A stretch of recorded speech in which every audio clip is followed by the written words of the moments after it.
Conference is being recorded. I would now like to turn the conference over to your host, Nitza McKee, Senior Associate at ICR. Thank you. You may begin. Thank you and good morning, everyone. Thank you for joining us on Citi Trends' first quarter 2025 earnings call. On our call today is Chief Executive Officer Ken Seipel and Chief Financial Officer Heather Plutino. Our earnings release was sent out this morning at 6:45 a.m. Eastern Time. If you have not received a copy of the release, it's available on the company's website under the Investor Relations section at www.cititrends.com. You should be aware that prepared remarks today made during this call may contain forward-looking statements within the meaning of the Private Securities Litigation Reform Act of 1995. Management may make additional forward-looking statements in response to your questions. These statements do not guarantee future performance. Therefore, you should not place undue reliance on these statements. We refer you to the company's most recent report on Form 10-K and other subsequent filings within the Securities and Exchange Commission for a more detailed discussion of the factors that can cause actual results to differ materially from those described in the forward-looking statements. I will now turn the call over to our Chief Executive Officer, Ken Seipel. Ken? Thank you, and good morning, everyone. Thanks for joining us today for our first quarter earnings call. I'm happy to report at Citi Trends we're gaining traction on our strategic transformation. Pleased to report that our first quarter progress, in which total sales grew $15.4 million, or 8.3% over the prior year, and our adjusted EBITDA increased $6.2 million, representing a sales-to-profit flow-through of 40%. Our strong profit flow-through was driven by gross margin expansion of 90 basis points and meaningful operating expense leverage of 220 basis points, demonstrating our ability to leverage the cost structure as we grow the top line. The highlight of our first quarter performance was our comparable store sales growth of 9.9% over the prior year, which is a two-year stack of 13%. These metrics demonstrate that we're clearly gaining market share. Before I provide a comprehensive review of our first quarter wins, as well as areas in which we see opportunity to improve, I'd also like to take a moment to recap the three strategic phases of our business journey. This is the framework on which we are building a high-performance company positioned for long-term, sustainable, and profit growth. So phase one is the repair phase. In this phase, we focused on reestablishing fundamental practices and foundational improvements. So this includes implementing the three-tiered product plan with opening price points, core value products, and familiar brands, while also developing our extreme value product capabilities, which enables us to offer well-known brands at amazing prices. The repair phase also included building and improving foundational retail processes across the organization, from merchandise allocation and planning, along with standardization of our reporting and our metrics. So in phase two, the execute phase, we're focused on developing consistent execution capabilities and best practices. During this phase, we're improving our core product selection and value creation, as well as our supply chain speed, which will measurably reduce our working capital requirements and improve our inventory turns. And we're leveraging SG&A expenses across all areas of the business to ensure sufficient sales-to-profit flow-through. And finally, phase three, the optimization phase. This phase will prepare us for business acceleration.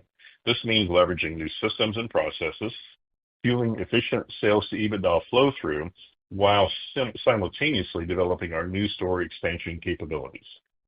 The combination of these three phases, repair, execute, and optimize, creates the foundation for accelerated growth and positions Citi Trends to capitalize on the significant market opportunity ahead of us as we expand into both existing and new markets.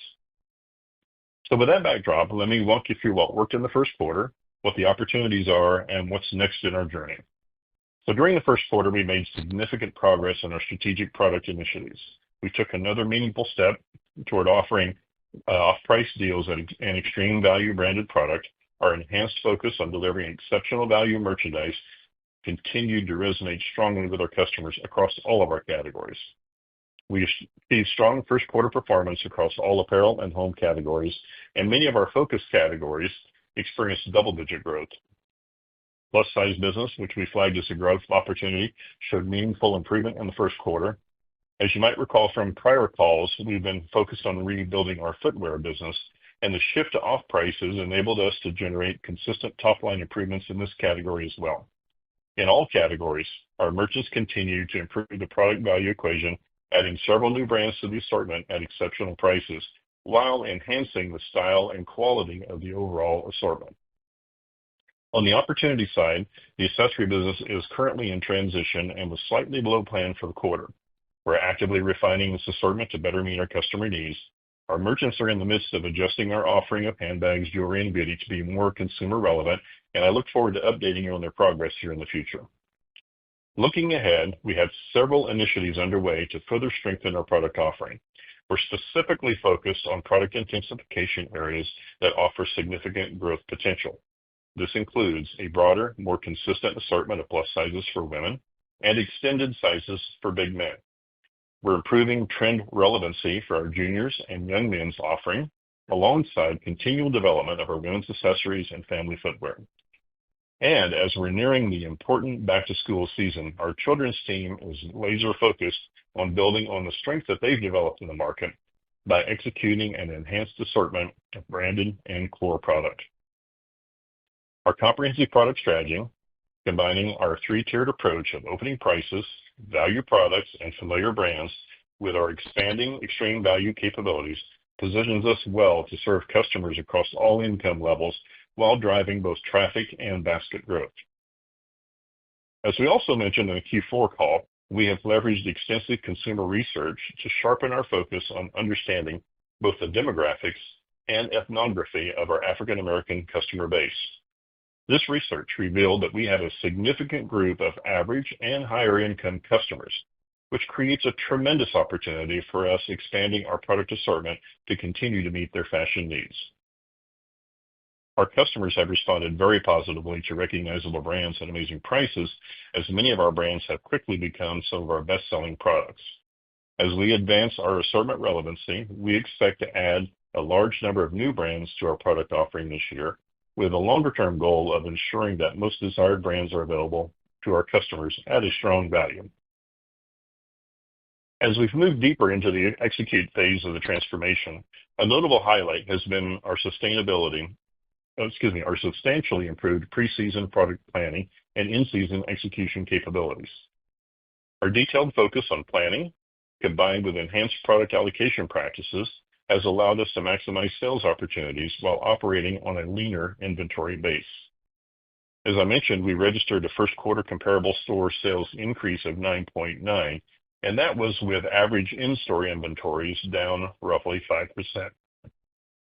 This achievement reflects our disciplined approach to inventory management, our continued focus on maximizing productivity across all areas of the business, and positions us well for continued working capital optimization.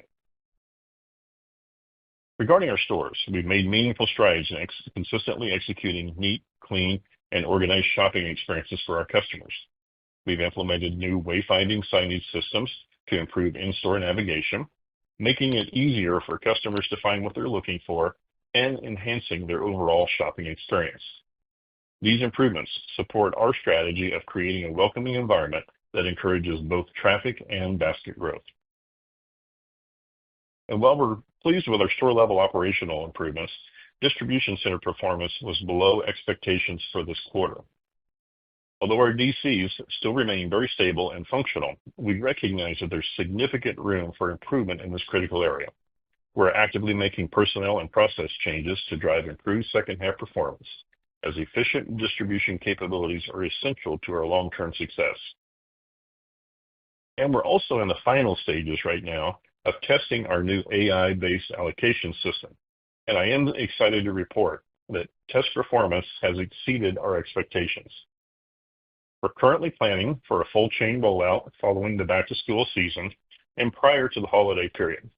This technology will be a game changer for our inventory efficiency and represents a significant step forward in our operational capabilities. As part of our execute phase, we've implemented comprehensive KPIs and performance dashboards across all key functions. This enhanced visibility into performance metrics, combined with standard operating procedures, gives us confidence in our ability to drive continual operational improvement through the balance of the year. These systems create the accountability and transparency necessary to achieve our operational excellence goals and support our path to sustainable profitability. Our growth initiatives continue to gain momentum as we build the foundation for expansion. During the quarter, we maintained our disciplined approach to fleet optimization and enhancement, continuing our remodel program with 36 store refreshes completed year to date. These investments are showing solid returns, and we're seeing strong customer response to our refreshed store environments, which aligns with our strategy of maximizing market share in existing locations. We're taking a data-driven approach to our expansion strategy that positions us for intelligent, profitable growth. We've engaged a third-party expert to help develop company-specific site selection tools tailored to our unique customer base and market positioning. This partnership represents a significant investment in our growth capabilities and will provide us with sophisticated analytics to guide our real estate expansion decisions. We've leveraged actual transaction data from the past 3 years across every single store location and recently completed a comprehensive fleet-wide geolocation study to complement this rich data set. This combination of transactional and geographical intelligence gives us unprecedented insight into our customer behavior patterns and market dynamics. In the near future, we'll have detailed store-specific profiles of our shoppers and their shopping habits, which will enable us to more accurately identify and duplicate our most successful locations. This analytical approach is crucial to our strategy of both backfilling existing markets with new locations and entering new select markets. By understanding the specific characteristics that drive success in our current locations, we can minimize risk and maximize probability of success as we expand our footprint. And finally, we're working closely with our board of directors to develop a comprehensive plan that will guide our growth strategy for the next 3 years. As I previously stated, we have a clear path to achieving a target of $40 to $50 million of EBITDA, and this plan will provide the detailed initiatives roadmap to achieve that goal. The strategic planning process ensures that our growth initiatives are aligned with our financial objectives and that we have the operational capabilities to support sustainable expansion while maintaining our focus on profitability and shareholder returns. And now a few comments, if I may, regarding the current tariff environment.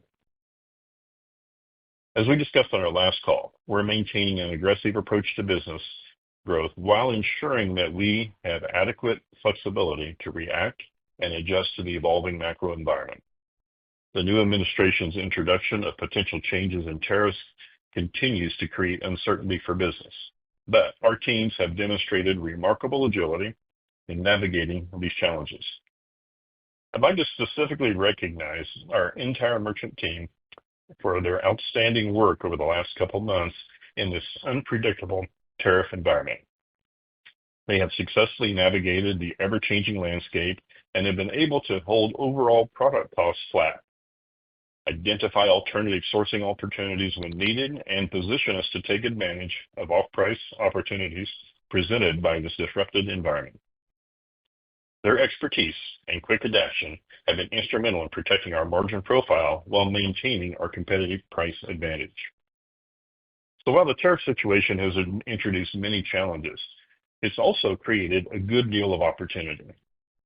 As an off-price extreme value retailer, we're well positioned to capitalize on tariff-related disruptions in the market.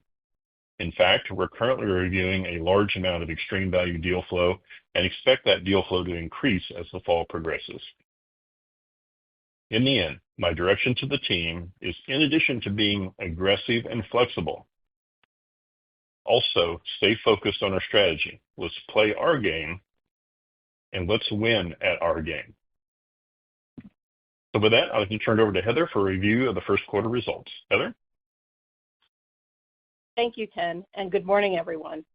I'm excited to have the opportunity to walk you through our first quarter results and how we're thinking about the balance of the year. Before I dive in, let me set the stage by stating that we remain encouraged by the broad positive trends we are seeing across the business as we gain market share, thanks to the strategic and foundational improvements implemented over the last few quarters by our Citi Trends teams. Now the details of the first quarter. Starting with the top line, Q1 sales were $201.7 million, up $15.4 million, or 8.3% compared to Q1 2024. Comparable store sales grew 9.9%, our third quarter of sequential comp improvement, and we delivered a two-year stack of 13%.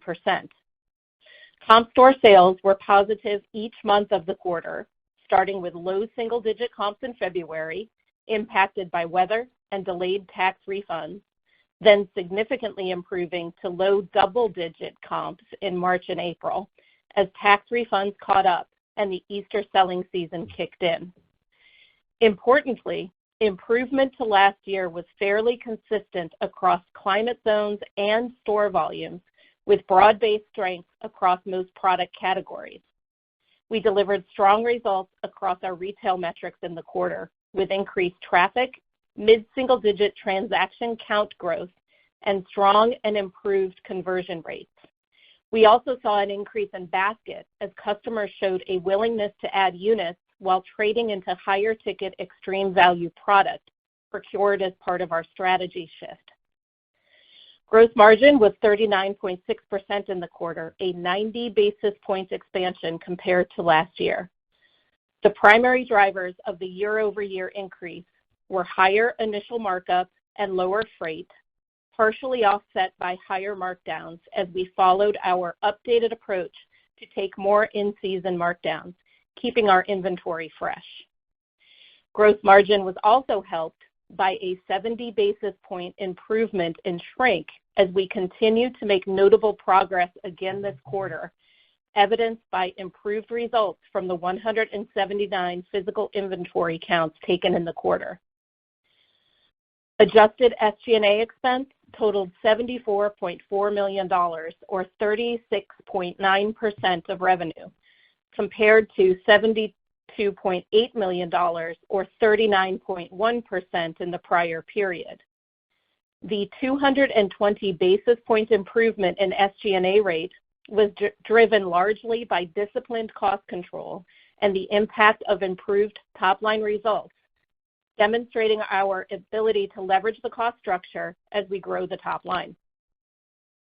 Adjusted EBITDA for the quarter was $5.4 million, an increase of $6.2 million versus Q1 2024 results. Sales to EBITDA flow-through, as Ken mentioned, was 40%, well above our goal of 20 to 25%. Diluted earnings per share were 11 cents, or 17 cents as adjusted, compared to a loss per share of 42 cents, or 32 cents as adjusted in the first quarter of 2024. During Q1, we remodeled 19 stores, ending the quarter with 25% of the fleet in an updated format. Second quarter to date, we've completed an additional 17 remodels, getting us to the year-to-date remodel count of 36 stores Ken spoke of in his remarks. Now turning to the balance sheet. Total inventory dollars at quarter end decreased 7.6% compared to last year, with average in-store inventory down 4.9%. Importantly, Q1 inventory was significantly fresher than last year, with a 45% reduction in product aged 7 months or more, reflecting the impact of our 2024 markdown of aged goods, plus our dedication to taking timely in-season markdowns. We are pleased with our current inventory level, composition, and freshness. At the end of the quarter, we remained in a healthy financial position with a strong balance sheet, including no debt, no drawings on our $75 million revolver, and $42 million in cash. With liquidity of approximately $117 million, we remain able to more than sufficiently fund our business initiatives, building on our foundational strengths for future profitable growth. In the first quarter, we repurchased approximately 251,000 shares for a total spend of $6.3 million. ending the quarter with $40 million remaining on our repurchase authorization. Now turning to our fiscal 2025 outlook. Based on our first quarter results and our confidence in the continued effectiveness of our turnaround plan, along with recognition that there is a significant degree of uncertainty in the macroeconomic environment, we are pleased to update our outlook for 2025 as follows. With the strength of our first quarter sales, we now expect full-year comp store sales growth of mid-single digits, on the high end of our previous outlook of low to mid-single digit growth. We now expect full-year gross margin expansion of approximately 200 basis points versus 2024, slightly below previous outlook due to an extended timeline for the repair phase of our supply chain transformation. SG&A is now expected to leverage in the range of 60 to 80 basis points versus 2024, above our previous outlook of 30 to 50 basis points. The improvement is driven by leverage from higher sales and includes the build of our incentive compensation accrual. I want to share a few comments on the incentive comp accrual to keep in mind for modeling purposes. Bonus expense accrual was reinstated in the first quarter of 2025 after no accrual in the last 3 quarters of 2024. As a result, sales to EBITDA flow-through, particularly in the second half of 2025, will be lower than what we delivered this quarter. We anticipate returning to an EBITDA flow-through rate that meets or exceeds our goal of 20 to 25% once this period of bonus to no bonus comparison is behind us. Turning back to outlook. With these updates, we now expect full-year EBITDA to be in the range of $6 million to $10 million, a $20 to $24 million improvement versus fiscal 2024. There is no change to our expected effective tax rate of approximately 0% for the year. We continue to plan to open up to 5 new stores, to close up to 5 stores, and to remodel approximately 50 locations in the year. And finally, expected full-year capital expenditures remain in the range of $18 to $22 million. Before I turn the call back to Ken, I want to emphasize how pleased we are with our first quarter results and the improving trends we've seen over the past 3 quarters. There is a new level of energy at Citi Trends, and we're getting used to the idea of winning. We're committed, and we're focused. The foundational enhancements we've already made and the improvements we are continuing to make are setting this company up for sustainable, profitable growth. I'm confident that our strategic initiatives, plus our disciplined execution, will continue to deliver meaningful value to our shareholders. With that, I'll turn the call back to Ken. Ken? Thanks, Heather. Well, before we open the call for questions, I do want to take a minute and express my sincere gratitude to our entire Citi Trends team for their exceptional hard work during this quarter. I'm particularly impressed by the willingness to embrace our strategic initiatives and execute them in a clear, focused, and consistent manner. The progress we're seeing today is a direct result of their dedication and commitment to our transformation journey. And also, speaking on behalf of our entire team, we are very pleased with the meaningful progress we've made. But collectively, we remain humbly aware of the need for continual business improvement. We understand that we're still in early stages of the turnaround, with significant opportunity ahead of us as we continue to strengthen our foundation and build toward our long-term objectives. Our strategic plan remains crystal clear. Maintain an unwavering focus on our core African-American customer, deliver compelling product to value proposition that features trendy fashions, great brands, and extreme value treasures that our customers can't find anywhere else, execute our business model with consistency and precision, drive attractive profit flow-through as we leverage our cost structure, and position ourselves for long-term square footage expansion as we capitalize on the substantial opportunities ahead of us. The combination of our highly differentiated market position, our strengthened operational capabilities, and our healthy balance sheet positions Citi Trends to generate meaningful free cash flow and drive significant shareholder returns. We have a clear line of sight to our targeted EBITDA range of $40 to $50 million and we are excited about the upside potential as we continue to execute our strategy. So I'd like to thank everyone for your continued interest and support of Citi Trends. And with that, I'd like to turn it over to the operator to open up the lines for questions. Operator?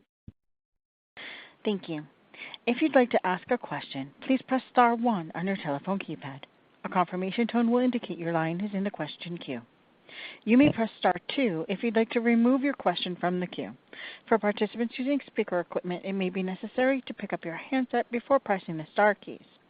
To allow for as many questions as possible, we ask that you each keep to one question and one follow-up. Thank you.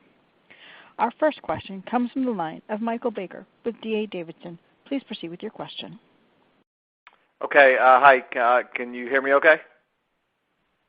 Yeah, we got you, Mike. Great. Awesome. I wanted to focus on the merchandising and the closeout aspect, if I could. Can you just remind us where you are in that process? I think in the past you did some level of closeouts, more end of season, and as I understand it, this is more in season sort of treasure hunt type stuff. So can you just articulate the change in your closeout strategy, and then to the extent that you can quantify what closeouts were in the past, what they are now in season versus end of season, what it could be over time? Just a little bit more context and color on that whole closeout opportunity would be great. Thanks. Yeah, for sure, Mike. Good question. I think probably best to kind of dimensionalize the word off-price, which gets tossed around quite a bit and really does mean a lot of different things to different retailers. So very specifically, when you think about off-price as it relates to Citi Trends, it really falls in a couple different buckets. So there is an end-of-season closeout opportunity, as you described, which the company over the years had participated in from time to time. So there were certain points of it. I actually don't have a specific number of what the company had done historically. There was some of that in the assortment in many of our categories. So that's that typical end-of-season, buy a good deal, and you can bring it in type of closeout. Then the other side of this, which has been where we have been focusing in addition to, is adding what I've tabbed extreme value product. And that is a little different in as much as it quite often is either current or just past season product, but the qualification on this is a little bit different. It has to have a high brand cachet, meaning well-known brand, and we have to buy it at a significantly discounted rate. The goal here would be to have a brand that's offered at least 50% off, and in many cases in the 70% off the manufacturer's suggested retail. It's a little different discipline to buy. These deals sometimes are a little bit messy. They're oftentimes you have to require a lot of levels of negotiation to get to, and the processing is a little bit more difficult. But the markup, the value, and the resonance with the consumer is very strong. So that portion is what I would say we're trying to bring a renewed emphasis on in Citi Trends. And I think I've stated perhaps in one of my, I think actually in January I rolled this out, but long term, our goal would be to make this extreme value portion of the off-price segment incremental about 10% top line. And that's going to take us a little bit of time to grow into that. We're not quite there yet. We're still testing and learning as we go. But as we go forward, I see incremental 10% relative to that particular portion of the business. And we will continue to do end-of-season closeouts. We still are actually, and that's a key part of what our merchants do on a regular basis. So I hope that helps dimensionalize what's in our core of history versus where we're headed in terms of the future. Yeah, sure. It absolutely does. If I could ask, I suppose, a related follow-up, it all seems like it's going well. I suppose it's maybe an obvious question, and the answer is probably just being conservative. But, you just comped up 9.9%. Current quarter, at least a month through, is mid to upper single digits. Your full-year guidance is below that. Is that tougher comparisons, just being conservative, or is there something else that, we should know about as to why comp trends would decelerate so much in the back half of the year, implicit in that outlook? Yeah, a couple things happening there, Mike. Thank you again for that question. We are As you know, in the back half of the year, we had a 5.3, I think it was in Q3, and a little over 6 in Q4. So we are going up against more difficult compares in the back half. We're looking at our business probably more collectively on a 2-year stack comp basis. And we're coming off of a very strong 13 2-year stack. We have a double-digit stack planned for Q2. And then we're bringing that 2-year stack down to upper single digits as we go into the back half. So I don't know if it's conservative or not, but as I mentioned earlier, there's enough uncertainty in the macro world right now around product flow and things of that nature. So we wanted to make sure that we don't get our forecasting too aggressive to the point where we invest too much expenses or anything in the business. So maybe there's a slight amount of conservatism in it, but I think the better way to look at our comp base going forward would be on a 2-year stack basis, and that's how we're thinking about it. Perfect. Fair enough. I'll turn it over to someone else. Thanks, Mike. Thank you. Our next question comes from the line of Jeremy Hamblin with Craig-Hallum Capital Group. Please proceed with your question. Hey, this is Will on for Jeremy. Congrats on the strong results, and thanks for taking my question. Just wanted to follow up here on sales trends. Maybe specifically if you could share any more color on specific category performance and maybe what you're seeing quarter to date. Sounds like plus size and footwear were strong. I guess, are you seeing these trends continue in Q2? And then maybe which categories you'd like to see the most improvement? Yeah, I'm happy to comment on that, and certainly Heather can add some additional detail if I miss. Yeah, as I said in my remarks, and it absolutely is true, literally every single category had a tremendous Q1, really across the board. We had many of them into mid-single, upper single digits. We had 5 or 6 categories that got into low double-digit growth.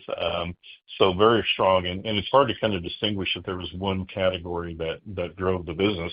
It was really a combination of all of our categories working well together, which is why we didn't really talk about it. But in our market basket, we saw our consumers actually adding to the units per transaction, which just means they're finding a better selection to shop, right? And so big credit to the merchant team across the board.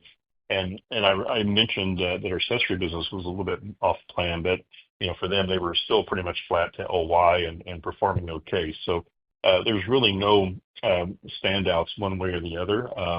Truly, the tide is rising when you think about category growth. And that kind of continues going forward. And I'm quite pleased with that, actually, because it just means that all of our teams are really working hard to deliver a better product value equation. And our customers are finding a much more balanced shopping experience inside of our stores, and we're not over-reliant on one category or the other. Now, to your question about how we're emphasizing going forward, and also as I called out, there are some categories that we believe we've underserved our customer. Plus sizes and big men's are a couple that are obvious. And the assortments need to be broadened a little bit more. We need to be more consistent with how we offer those assortments. So there's clearly an opportunity, as we know, the majority of our, well, not the majority, but a large portion of our consumer does need plus size and big men apparel. So we see real opportunity there. And then the other thing I mentioned was also in trend, particularly in our young men's categories and our juniors. Again, both good businesses for us. This is about really fine-tuning and taking it to the next level and being a little bit more trend relevant and really offering some of those trends that would really distinguish us in the marketplace. So then beyond those categories, we're working to include, grow our consumables business. Our home business continues to do well, and we see opportunities there for them to be traffic drivers and basket builders of our assortment. And I would be remiss if I didn't talk about kids. It just has a tremendous history with the company in this past year and continues to perform well. So I guess in answering your question, I'm basically saying all of the above, but we are quite pleased with how everything's working. Heather, would you want to further clarify my generic answer there? No, honestly, I would double down on it, Ken, and say, Will, one of my favorite things of the many great stats of this quarter is the broad-based improvement, right? So apparel was up significantly to last year. Non-apparel was up significantly to last year. Our stores were up across the board by region, by volume, by the market in which they sit. I mean, it was like all boats rise, and that I think is the strongest statement we can make about the quarter. It was broad-based. So are there areas where we're leaning in? Yes, Ken has walked you through that, right? Plus big men's, young men's, juniors, making sure our trend is right and that we're showing up in the sizes that our customer is looking for. But it's working across the board, and that to me is the most exciting part.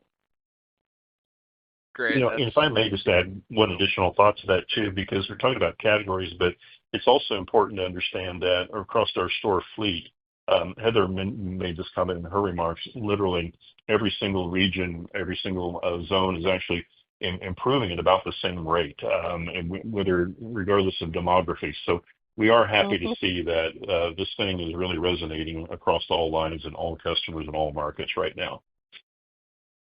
Great. That's super helpful. And then I guess just to follow up there, shifting over to the remodels. So 36 year to date.